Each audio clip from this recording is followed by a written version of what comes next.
Pattaya is a very popular holiday destination in Thailand, just a couple of hours outside Bangkok at most, along very good freeways, on a wonderful stretch of coastline looking into the Gulf of Thailand. It has so much going for it.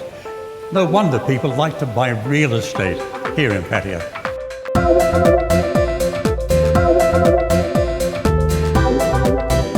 This one is definitely is an icon.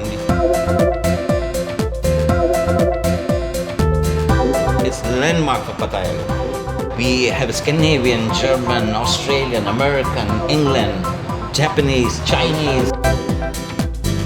Nobody have this kind of project.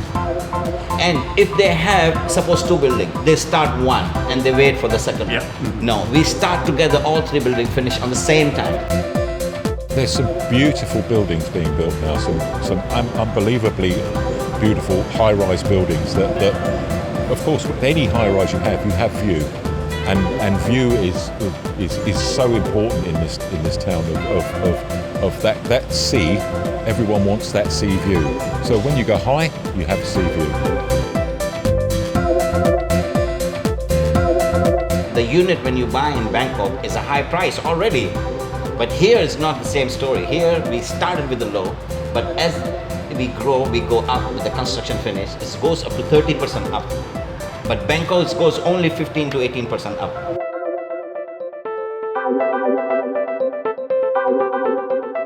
Of course, over the last 10 years or so, Pattaya, like everywhere else, has felt the disturbances, be they economic or political and many other things too, but it goes on growing. I must say, Pattaya, if nothing else, is resilient. There was the case of the Russian ruble collapse.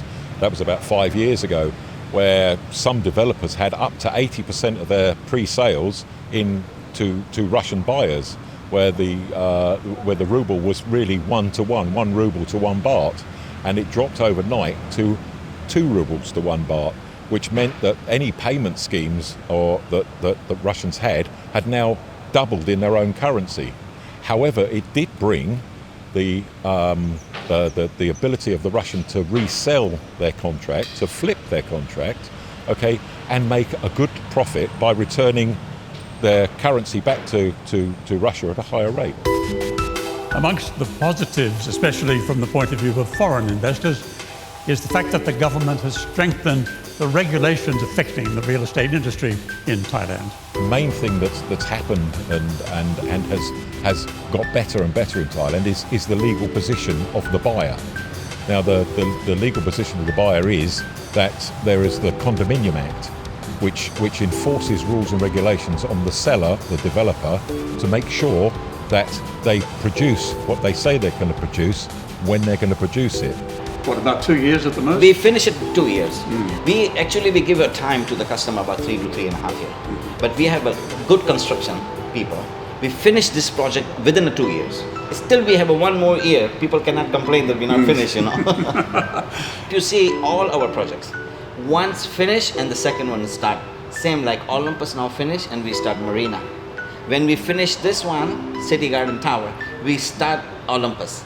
So if you calculate, it's every other year or other project, we start 1 project. The developers that are left now are the strong developers, the ones that were able to ride the storm. They weren't relying on customer payments to build their buildings. They struggled for a while, but replaced the market with fresh customers. Okay, and everybody remembers different exchange rates, and everybody talks about, oh, when I was first here, I got this for this and that for that. This is today. And today's rate, it's still a good investment.